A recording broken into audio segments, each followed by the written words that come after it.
رحماك يا رب رحماك يا رب العباد رجائي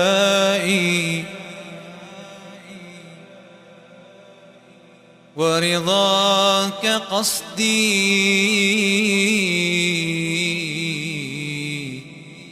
استجب لي دعائي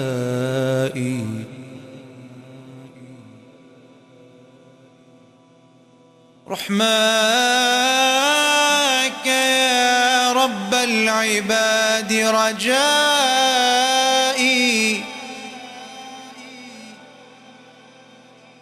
ورضاك قصدي فاستجب لي دعائي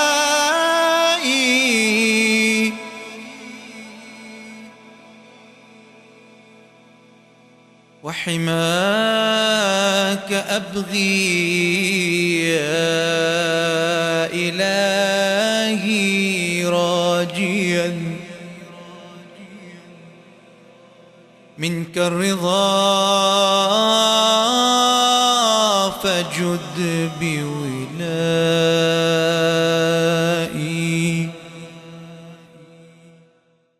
Bismillahir Rahmanir Rahim.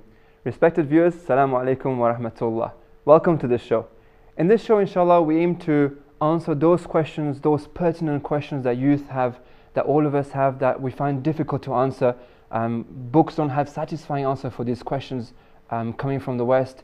Very pertinent, very applicable to our daily lives. And inshallah, for these questions, we're joined by two scholars, senior students of the Hawza Ilmi of Qom. And inshallah, in this session, this half an hour we have together, we try and go in depth into one topic, explore as much as we can, and inshallah, try and get something that will be applicable in our daily life and satisfy this question that we have, inshallah, in this topic. If we don't reach a satisfying answer, or if you have more to say, more comments, more questions, then feel free to email us on this email address that's now displayed on your screen. So, Sheikh Hamza has joined us and Sheikh Kazmi has joined us. Assalamu alaikum to you both. Wa alaikum assalam. Thank you very much for being with us. Thank you very much. The question for today is regarding individualism. Now, at first, this sounds like very negative. I don't know nothing about it. So let me explore. Let me put a picture into this so the viewers we can have an understanding of what we mean by this. Imagine, God forbid, there's a boat, there's people on the boat, they're going out in the sea, and the boat, an accident occurs and the boat sinks.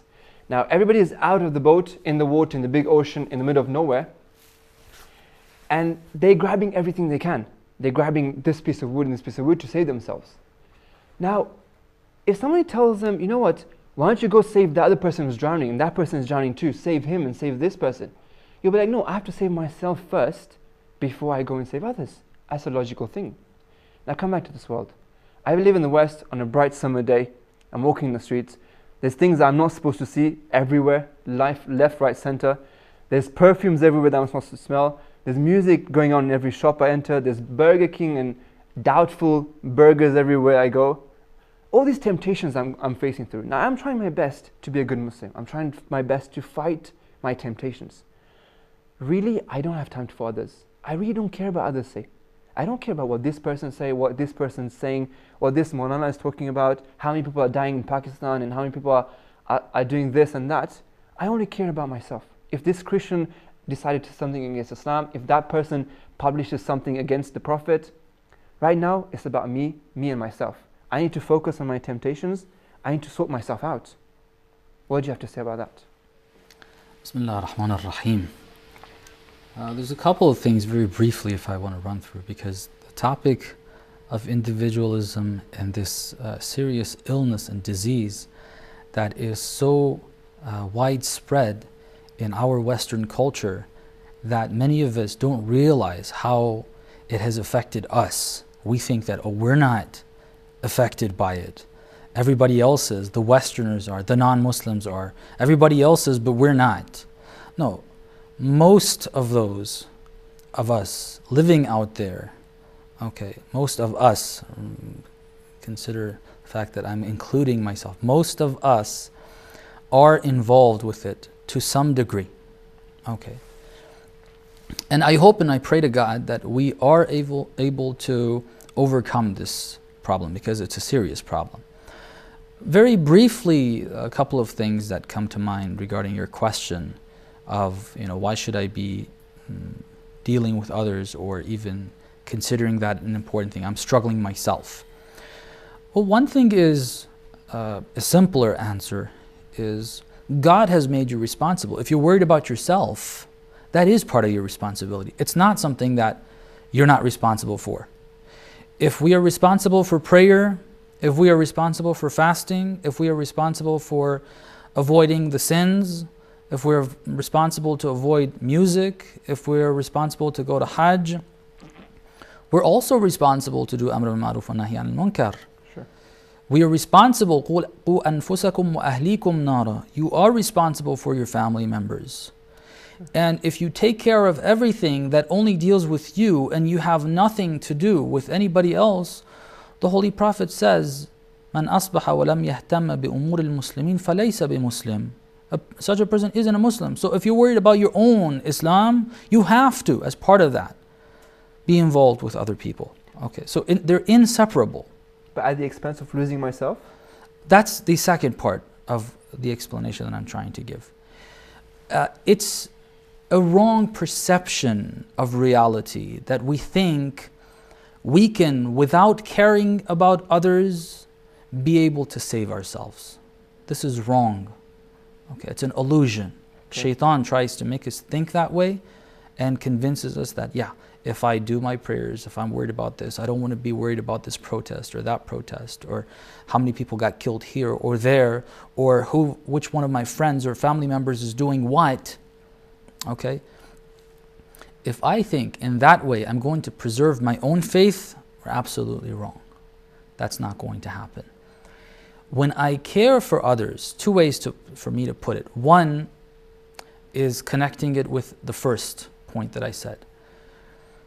If it's an obligation for me to care about others, then caring about them is going to strengthen my faith. And that strength or the strongness of my faith is going to help me avoid sins. All right? Okay. By performing that obligation, it gives me that strength. And the reverse of that, if I don't do it, that means I have committed a sin. And if I commit a sin, it weakens my faith and I'm not going to be able to avoid the music. Okay? So all of this is intertwined. You can't separate and divide up religion and say, okay, these are the personal responsibilities and these are the social responsibilities. I want to cater to this to save myself. No, if you don't cater to those, that's going to weaken your faith. You're not going to be able to do this. That's one point. The other point is the emphasis that we have in Islam on social life. God has created us as social beings. All right? We are not individuals and just that. We are individuals within a society. If you look at the verses of the Holy Quran, give me one example that is only an individual act. Okay. You cannot, even the prayer, Allama Tabatabai has this in Tafsir al-Mizan, I believe in the first or second volume, if I get this correctly. He says everything within Islam has a social dimension to it. Even the prayer that you think is, okay, this is between you and God. No, it's not just between you and God. Okay? It involves society. It involves people. Just two simple examples are the congregation. And some of us unfortunately think, oh, if I want to get my spirituality up there, I'm going to avoid congregation to do that. Well, they have told us to do the congregational prayers. That's going to get you closer to God. You can't just make spirituality out of thin air. God gives you that. And He said, you listen to me, I'll give it to you. Listen to me in what? Congregational prayers. So you got to do that. You come together with the people in the center, in the mosque. You have to come, you have to be part of that. We have so many ahadith that you need to be part of a community. You can't be like individual sheep. And this is where it becomes more important, and another part of the explanation. A sheep, if you look at a flock, a sheep that strays away and says, oh, I'm going to take care of myself, okay, thinking that, oh, I'm so smart. The flock is moving in the wrong direction or whatever, I'm going to take care of myself. Well, you're out there, all the wolves are going to come and tear you apart. This is what happens. We have this example in hadith, okay? So, social life is an extremely important part of Islam. In fact, one of the devastating diseases that can come into an Islamic community that destroys the teachings of prophets, destroys the teachings of the Imams, is individualism, where a person wants to care only about himself or herself. Amir al-Mu'mineen, the rest of the Imams, plenty of ahadith on this. In order to save, I'll end with this, which I think we started with. In order to save myself, I need to worry about others. These are not separable. It's impossible to separate the two. Yeah. I guess basically we're saying that this temptation that I'm trying to fight, what's going to help fighting this temptation is exactly helping others in it. Definitely. That's in many ways, which again, inshallah, I hope that Sayyidina here is going to expand on. Sure. I guess it's a very interesting way to look at our actions, especially when you mentioned that everything in Islam that we do has a social aspect to it, including the salah that we thought, you know what, it's just between me and God. Okay, so let's take a wider or bigger picture. Define individualism for us. Define, what does selfishness mean? Is it completely a bad thing? What does it really mean? What are we trying to say here? Syed Kazmi. Yeah, individualism has lots of meanings, and like selfishness, egoism, not being able to sacrifice for anyone. Like people say, I'm not ready to tolerate your dad, I'm not ready to tolerate your mom, I'm not ready to do this for you. And before we go to here, the point, they say, okay, let me practice on my religion, let me go to paradise, and I'll not think about others. So here we have several narrations and several verses in Holy Quran which are saying if you don't help others, actually your worships are not accepted too. Like, for example, we see in Hajj, okay, at the end after you do your Hajj, Allah is saying give charity, slaughter an animal, which should be given to poor.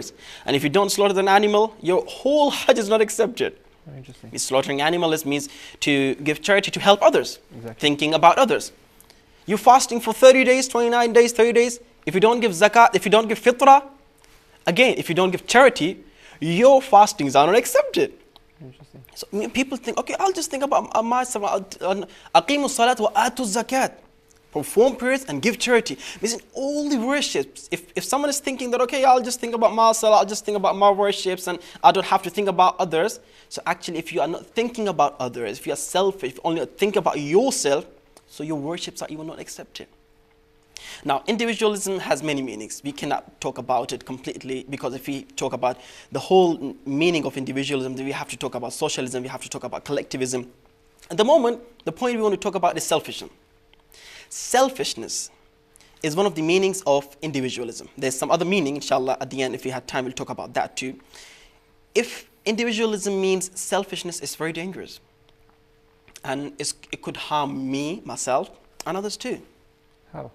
Like, for example, many Shias have been killed in Pakistan. Many Shias have been killed in different parts of the world. And I'm a Shia, or I'm a Muslim. So I feel that, oh, so many brothers and sisters, little children are being killed only for being Muslim, or only for being Shia, only for loving Ali ibn Abi Talib. They have been killed, they have been martyred. Even little children. Once I'll say, okay, what's to me? I'm living in Canada, I'm living in UK. Nothing is happening to me. I shouldn't think about them. I shouldn't care about them. The second thing, okay, what should I do for them? The at least thing what I can do to go and protest against those oppressors who are killing these Shias.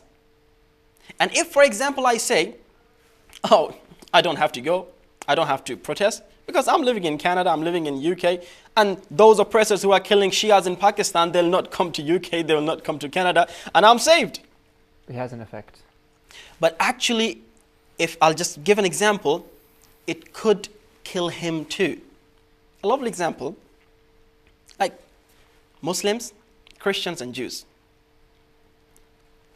There are many things in Islam, in Christianity, and Judaism, which are like each other. So, and of course there are some disputes too. Everywhere there are some disputes. Instead of talking and discussing about the disputes, we can talk about those common things and be one and love each other, Christians, Muslims, and Jews. And we know that there is one enemy who wants to finish Islam, Christianity, and Judaism. He wants to finish all the religions. Now look and pay attention on this example. For example, there were three friends, Muslim, Christian, and Jew. They went in an orchard. They didn't know that it belongs to someone. And they started picking apples, cherries, and eating, thinking that it doesn't belong to anyone. Suddenly, after a while, the owner of that place, that orchard, comes. And he sees there are three people. He cannot fight with all of them at one time. So he's thinking, what should I do? He goes forward, he talks to them, he finds that one is Muslim, one is Christian, one is Jew. Now, this guy wants to fight with all of them. He's enemy of all these three people. He wants to finish them. But he cannot finish them at first. What he does, he says, oh, Christian, you are my friend. Oh, Jew, you are my friend. But I don't like Muslim to be in my orchard. And he fights with them, hits him, and kicks him out. Here, the Christian and Jew, they were his friend. In many societies, we see Christian, Muslims, Jews, they are friends, they're living together. But here, the Christian and Jew said, okay, no problem. I have to think about myself. I'm saved. No problem if the Muslim was kicked out, was killed, or anything happened to him. Now the man comes. Again, there are two people and he's one. He says, no matter if the Jew comes to my orchard, picks up anything, I love him, he's my friend, but I don't want the Christian to be here. Again, the Jew said, oh, I'm saved. He kicks out the Christian, hits him, beats him, and now he's alone. Who? The Jewish guy. Now he hits him too. Now what's the result? If all those three friends were together, they were not selfish, thinking, oh, I'm saved, no matter if the Christian or the Jew or the Muslim is in the trouble, in the problem, then what would have happened? The enemy was not able to harm any of them. So today, not only Muslims, not only Shias, even Christian, Jews, Muslims, they all should think about each other. Together. It's the same example as a wolf, as a sheep going out of the pack. Exactly. Sure. But now people say, okay, why should I think about others? Okay, like in the daily lives, if you are a human being, if you see somebody's burning, it's a natural instinct. If you see somebody's drowning, all the people, if they're human, okay, if they haven't been chained to animalistic habits, we have in Quran, أولئك كالأنعام بل هم أضلوا. Some people become like animals, even some become worse than the animals. Yeah, if you see a dog is dying, is injured, the second dog comes and looks at him and doesn't help him. Okay? But a human being, when he looks somebody's injured, he goes forward to help him. Right? If somebody's drowning, if somebody's burning, if somebody is in problem, any human being will go forward to help him. Okay? So same thing here comes back to Amr bil Ma'ruf. When I see a boy or a girl, a brother or sister is doing something wrong, and I know that doing this bad action will take him or her to the fire of hell. I'll have to interrupt you. It's good you brought Amr Ma'ruf into this, but it's time to take a break. So we'll have a quick pause, and inshallah we'll come back to this very interesting topic of Amr bil Ma'ruf. Just to summarize quickly, imperialism, we talked about selfishness as only looking for ourselves, towards ourselves. But as Syed Kazmi said, it's very important. It's actually human nature or human instinct to actually go and look out for others, look together. And if we separate each other, then we'll be destroyed by the enemy. So inshallah, stay tuned for after the break. نشد که آینه باشم برای دیدن تو بیا که آینه خواهم شد از رسیدن تو فرود آمدنت را چقدر بی‌تابم تمام خواهش محضم به شوق دیدن تو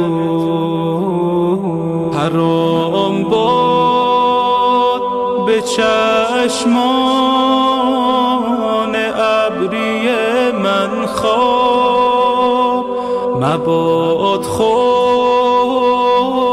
بمانم دم وزیدن تو مباد خفته بمانم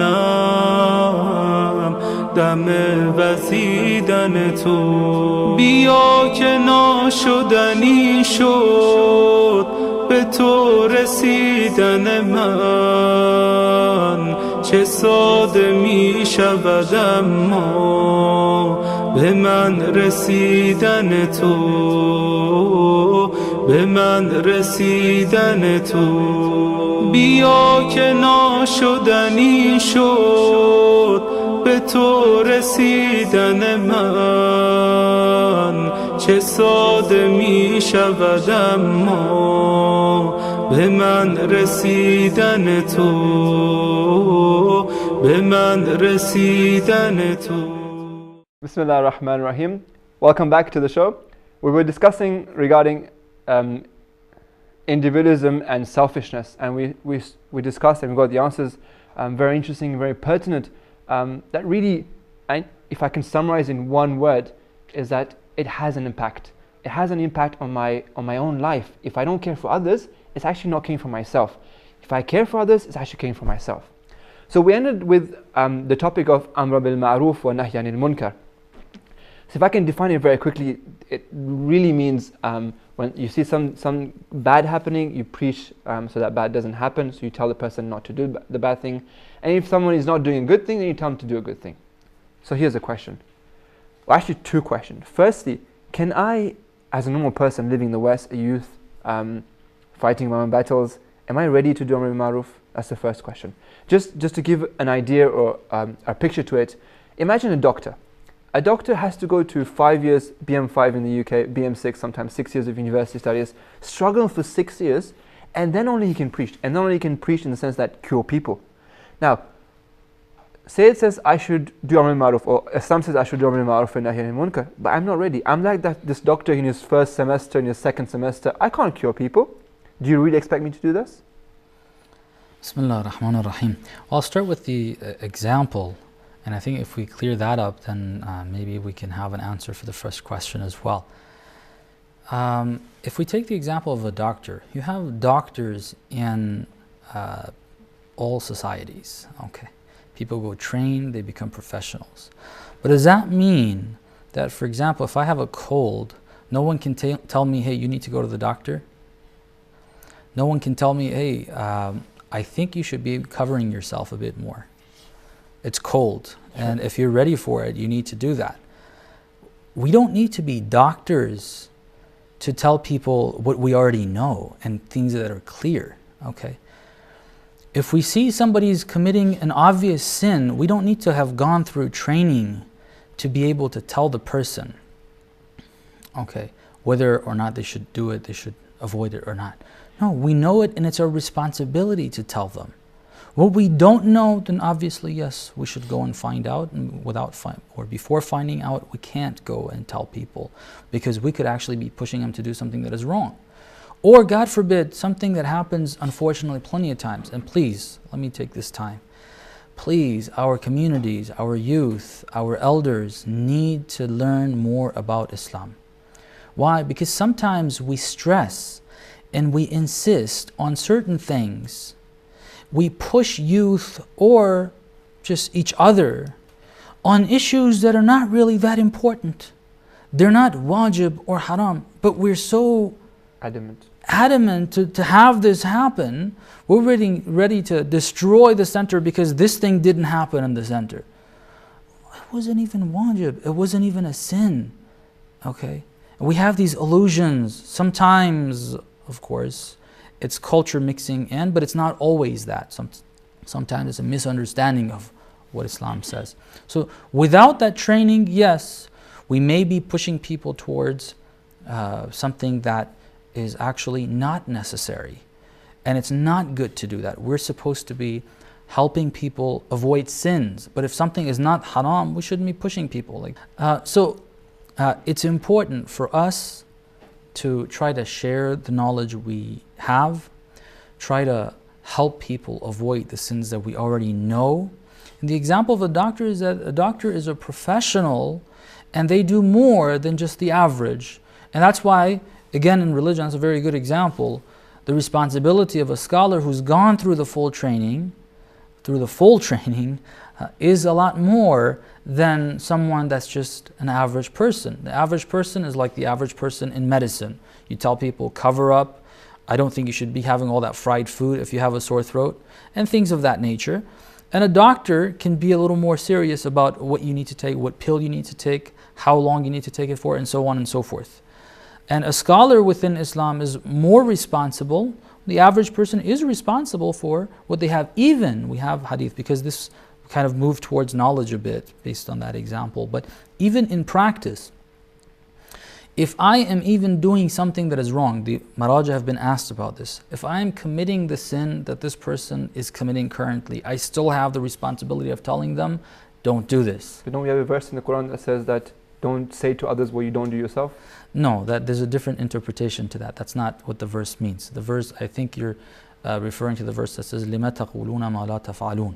Yes. Okay. That apparently has a different meaning. But the Maraja have been asked on this question.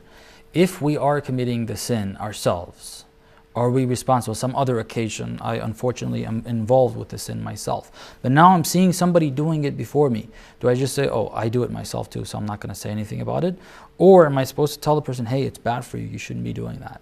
No, you should tell them. Even if you are failing to control yourself on that matter, you need to tell others to do that. Of course, this doesn't mean that we become hypocrites. We should be trying to avoid the sin ourselves. It shouldn't be like, oh, I don't care, I'll just commit it. All right, and I want to, I'm intending to, and I just love committing that sin. And at the same time, I just want to get onto this person. I'll use amru bil ma'ruf as an excuse. No, that's not the scene that we're trying to paint here. What we're trying to say is that sometimes we fail to practice something. It's not like we love to commit the sin. It's just, we failed to. We tried, but we weren't strong enough. Now I'm seeing it happen, and somebody else is doing it. That is a responsibility that we're going to have to. And actually, linking back to what you said before, actually helping him will actually help me as Definitely, yes. Because and not helping him is going to harm me as well. Sure. From looking at it from simply the spiritual perspective of the effect of doing the wajib and not doing it. If you do the wajib, it strengthens your faith. Then you are going to become more capable of avoiding sins in general and doing your wajibat. And if you don't do that, then you're going to become weaker. With that, I mean, the sins make you weak on one hand, and this is also going to make you weak, right? So we are going to have to do that, even if we haven't fully developed ourselves into some saint or something. Yeah. Actually, it makes sense as well, because even on a lower level, I mean, you talk about the impact on a spiritual, on a faith level, but even on a normal level, if I go to somebody and tell them, lying is bad, don't lie, just hearing myself saying it actually has an impact on myself. Like, I just said that lying is bad, so I shouldn't be lying myself. So that's very true, but I want to introduce this other idea as well that we have in Islam. Look, we don't realize the effect of these. If we just look at ourselves as individuals and that's it, we look at it maybe in this way, okay? But if we look at the bigger picture, a society that is filled with lies, even the believers are going to get involved with that. Because they're raised with that. In some Eastern countries, they're Muslims, I think this is something that all the Western Muslims that have had the experience coming to the Muslim world can relate to. You have certain things that you consider very wrong out in the West, okay? And Islamically it's also wrong. But it's culture there to avoid that. For whatever reason, okay, they don't do certain things that Islamically we're not supposed to. For example, they're on time, okay? They're punctual. Except for our masjids, unfortunately. But people are usually punctual. When they make a commitment, they stick to it. They don't lie in their business, okay? At least a lot of people. When you go to the supermarket, they don't lie to you there, okay? In those examples, in the higher up, it's a different story. Anyway, when you come into the Eastern world, then you see that it's certain things that are culture. Why are people like this? Why are people ripping me off? And these are believers. You know what the problem is? This is exactly the problem, because everybody's thinking of themselves. When something becomes a widespread illness, even the believers that want to avoid it, they're going to get involved with it. Okay? And if we can create a community that is free from certain illnesses, if in our community we talk to people, we keep mentioning that not only in lectures that ghibah is wrong, backbiting is a sin. When we hear each other doing it, don't do that.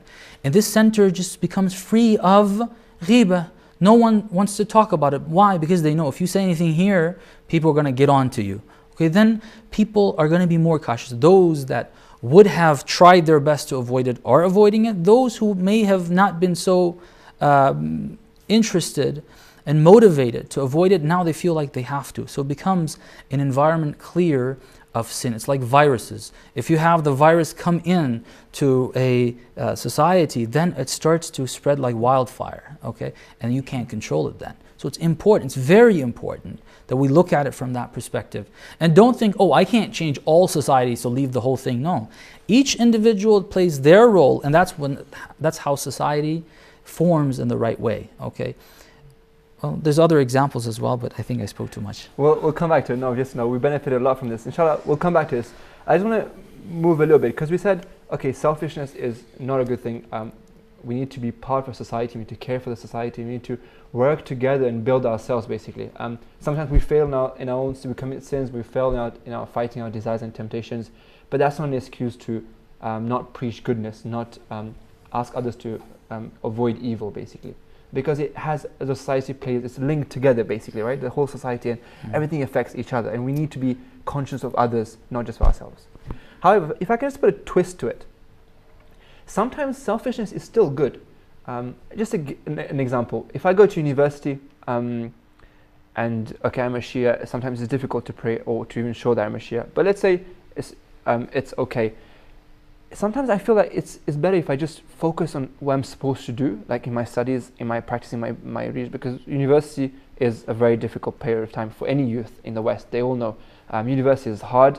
Fighting temptation is like, it's a battleground, okay? Sometimes I just feel like, let me just be selfish for a couple of years here. And sometimes I even feel it might be even a good thing there.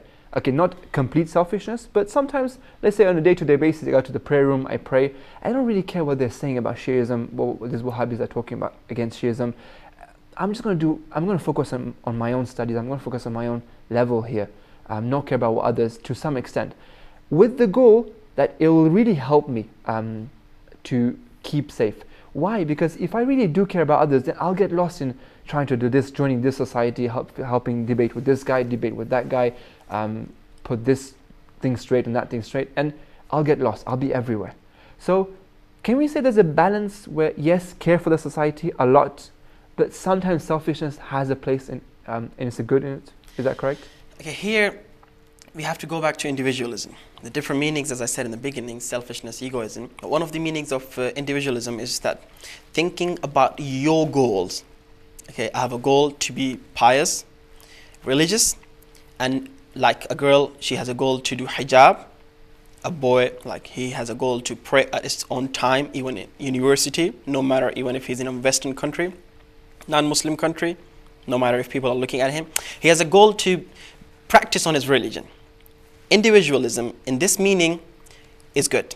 He's not thinking of, oh, people are saying, oh, she's doing hijab, or he's doing such and such, praying, like, or he has beard, like, some things like this. Some people are ru'ah, like mosquitoes. The wind takes them to right, left, up, down. Islam is saying that Muslim, especially mu'min, shouldn't be like that. Al-mu'minu kal-jabal al-rasikhi, la tuharrikuhu al-awasif. A mu'min, a faithful, is like a mountain. The winds and the storms doesn't move him. If you take individualism with this meaning, that yes, I'm thinking about my goals, which I have, okay, no matter all the people are against me, if I'm sure I'm correct, like in Karbala we see, those who were supporters of Imam Hussein, those who were with Imam al-Hussein, they came to and asked Imam Hussein, we are on the right path? Imam said, yes, we are on the right path. Then they said, okay, if we are on the right path, no matter if the whole world is against us. It's the same thing today, Muslims, Shias. We feel that the whole world is against us. So We shouldn't be like, oh, okay, here, some people are saying don't pray, so I'll not pray because I want to make them happy. Or here, all the people are not doing hijab, so I'll take out my hijab to make them happy. No. If you take individualism, or if you say this is selfishness, anything you want to put, any name you want to put on it, is good. In this meaning, thinking that your goal is a great goal, to be religious, to be pious, and you're following your goal, like Imam al-Khomeini. The whole world was against him, but he didn't care of anyone. He said, okay, let me make him happy or her happy. No, he said, no, I have to follow this because I'm sure I'm correct. And there are lots of examples. If you're sure you're correct on the right path, you're with the Imam of your time, you're following the Imam of your time, so don't think about what people are saying. Kal jabal al-rasikh, like a mountain. Okay? But what you said, okay, then I shouldn't preach, I shouldn't do tabligh, it will stop me from, no.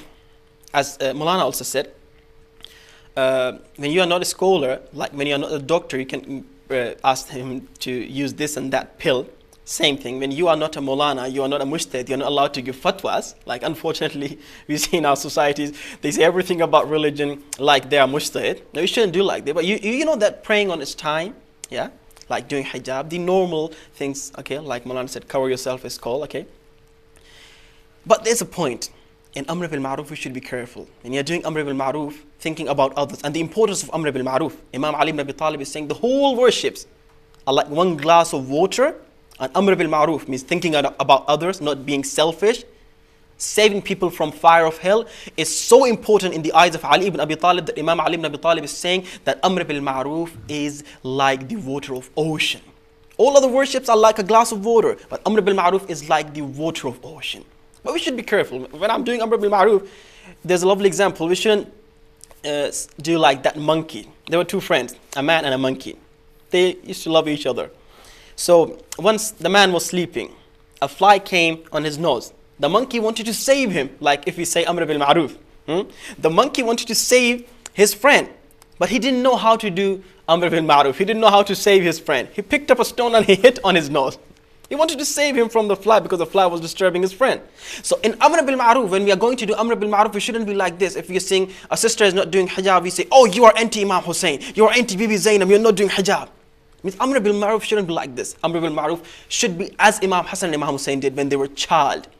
The man was not able to do wuzu. He was old guy. They didn't say, oh, old guy, you don't know how to do wuzu. They said, oh, excuse us, if you have time, can you please come and look at our wuzu, whether we're doing correct or wrong? When he saw their wuzu and he compared it with his wuzu, he said, oh, sorry, you are correct and I'm wrong. And thank you very much for your good guidance. Okay, so we're coming to the end of the show now, very quickly. So just to summarize, if you have a couple of minutes, I'll ask a last question.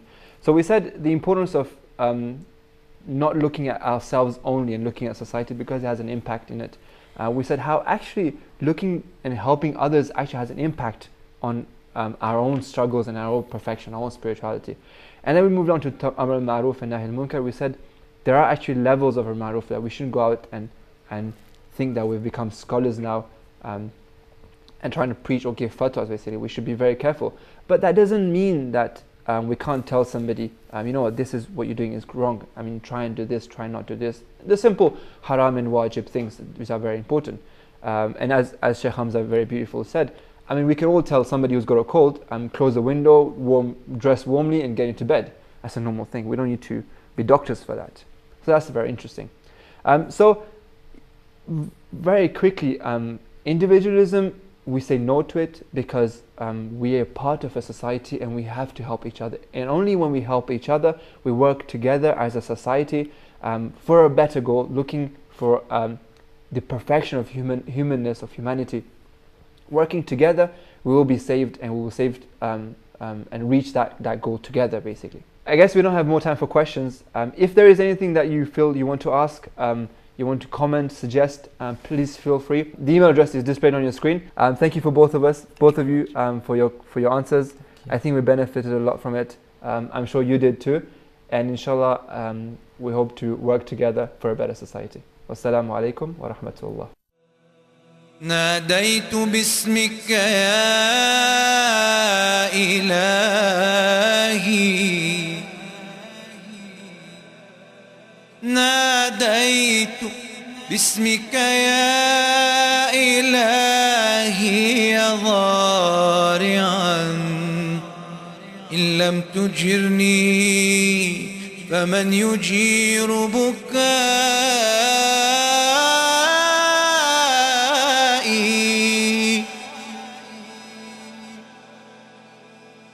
أنت الكريم فلا تدعني تائها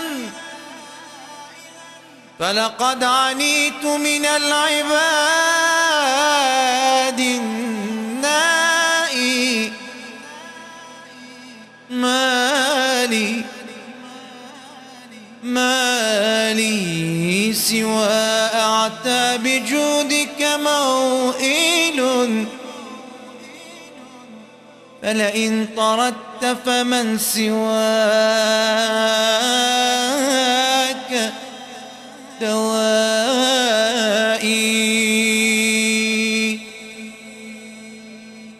فلقد رجوتك يا إلهي ضارعا فلقد رجوتك يا إلهي ضارعا بمحمد ألا تخيب رجائي بمحمد لا تخيب رجائي